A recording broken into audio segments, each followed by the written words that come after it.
They didn't have to install anything in the brain? No, they did not. But this was the key step. This is the step where I think your audience, people find it incredulous when I tell them the next step was, could you do this using light and light alone? And it turns out they found out you could. This is the scientist who invented a device so radical. Some call him the mad scientist behind the CIA's most dangerous secret. His story didn't end in 1970.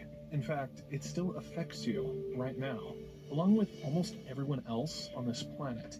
And no one is talking about it. While digging deeper, Then the switch is turned off. So indeed, the hypothalamus does control certain types of aggression.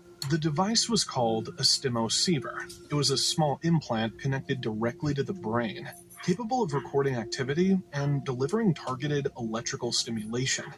With this tool, Delgado showed that emotions and behavior were not fixed. They could be interrupted, redirected, or even created by technology.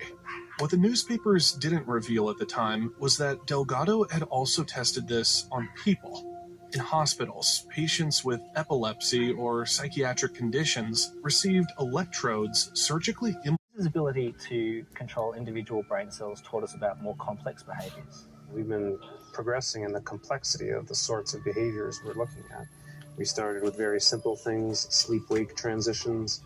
Now we're looking, as you say, at social behaviors, and we can actually turn on or off sociability by playing in particular patterns of light. The results were shocking. In one experiment, mice froze in fear the moment the light hit, and then resumed calm behavior the instant it was turned off. In another, researchers triggered compulsive actions, a mouse pressing a lever over and over, driven not by instinct, but by an artificial flash in its brain. It's important to intelligence agencies, it was proof that the human brain could be mapped, triggered, and potentially controlled. Delgado himself wrote that humanity must move from the passive observation of the mind to the active creation of new mental functions. He saw progress.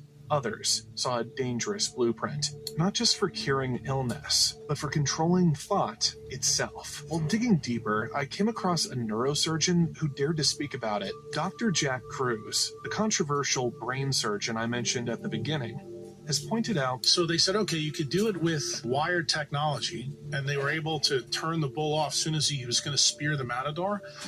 They said, let's